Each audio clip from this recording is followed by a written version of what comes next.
Hi friends, it's Jess with Our Bipolar. Welcome back to my channel. If you're new here, just a little bit about me. I have bipolar 1 and I was diagnosed 25 years ago when I was a sophomore in college. So today we're going to be talking about me as a child. A viewer commented asking if I had bipolar symptoms when I was a child or when I was a teenager. And so I just wanted to address that. I think it's a great topic. And before we jump right in, I am going to ask to please subscribe to my channel. Also to like this video if you like it. It really does help. And to comment. I love the comments and I try to reply to all of them. Okay, so I did have to think about this a little bit because right away I said, no, I didn't have bipolar symptoms as a child. Well, I should say I did have depression as a child. Yes, definitely. But as far as hypomania or mania, I was like, I don't think so. But what I did was I looked on the internet, like what we all do, and I looked up about how bipolar can manifest in children. I found this website from the Mayo Clinic saying, I think it's called Bipolar Disorder in Children, Is It Possible? So the answer to that is yes, it is possible. And they gave a list of symptoms. So I'm gonna go through the symptoms and see if I did have any of those symptoms. Okay, so the first one is serious mood swings that differ from their usual mood swings. These happen often, can last a long time, and greatly affect the way a child acts. So like I said, I did have, I would say, longer periods of depression when I was a child. There were times I was very upset and tearful and, just periods when I was down as well. Not necessarily crying, but just feeling low for long periods of time. I do remember that for sure. I don't think I had mood swings where I was feeling really elated for long periods of time, but maybe for shorter periods, that's possible. Okay, being very hyperactive, impulsive, and aggressive, which affects how a child acts socially and in other areas of life. So I would say yes to this. I'm not sure how many symptoms I have to check off to be considered having bipolar as a child, but I'll say it like this. In my family, and I don't know if this is just because of the way my family was or this is how I am personally, but we're very honest, like brutally honest. And I remember as a child losing friends because I said something to them that I didn't deem to be hurtful, but they did. And it would be something I would say impulsively, and it was aggressive. And a lot of times when I would do these things and my friends would either pull away or not want to be friends with me, I would then go into these depressive periods. So maybe there was a little bit of some sort of hypomania the times I would do this. I mean, honestly, this pretty much happened to me throughout life, probably until I got on lithium when I was an adult. And I did have to try to learn to not be so harsh. I've definitely been working on that my whole life. Okay, racing thoughts, sometimes shown by quickly and often changing subjects when talking.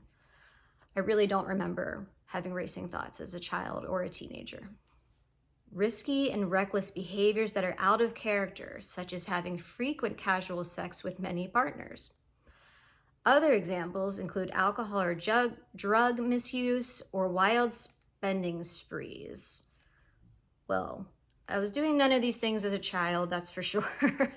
As a teenager, I was pretty much a good girl. I didn't really do any of these things. Maybe drank alcohol a little, but I did not do it to excess. Drug use. I've talked in other videos about how there's like a handful of times I have used weed and that did at times bring on psychosis, but that didn't start until well, around 19, I would say, when it happened. Just other kind of like risky behaviors out of character. Not really. I was like pretty buttoned up.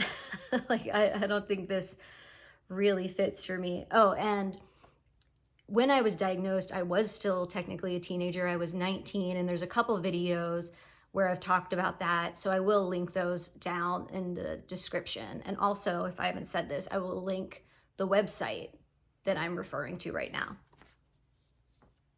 Okay. Being unable to sleep or greatly decreased need for sleep. I never slept a lot as a child. I woke up very early, so maybe I had a decreased need for sleep. But as a teenager, I was the typical teenager. Like, I would sleep in late and, you know, stay up late, sleep in late. It didn't really seem to be much of a problem until after I was diagnosed and I needed regular sleep. Okay. Depressed or irritable mood most of the day, nearly every day during a depressive bout. Yes, I would say yes. That happened throughout childhood and through my teenage years. Okay, an inflated view of capabilities that's not based on reality. I don't think so. I think I was pretty much understanding what was going on and I didn't have like a huge ego or anything like that. Okay. Suicidal thoughts or behaviors. These symptoms occur more often in older children and teens. Yeah, that pretty much fits. I don't ever remember having suicidal thoughts as a child. As a teenager, I think in the later teen years, I think that's when it started. That's also when I started having more depression. And finally at, I believe it was 18, I asked to see a therapist because it was really getting tough for me. So, you know, this does fit the bill. Okay, finally, loss of contact with reality, such as seeing things that aren't there or believing that someone is trying to hurt them. So here they're talking about psychosis. So delusions, either believing something that is not real or not based in reality, or hallucinations, seeing things that really aren't there. I don't think I had any of this. I remember being a child and hearing something once, hearing someone say something, someone who was not there. Is that just a weird kid thing? I always attributed it to that. Maybe not. Maybe it was some psychosis.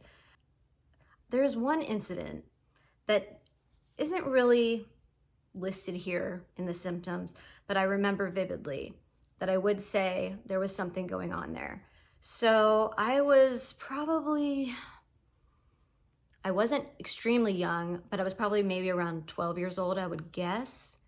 And I was outside and I was looking at the sky and I just thought it was so beautiful, like so overwhelmingly beautiful.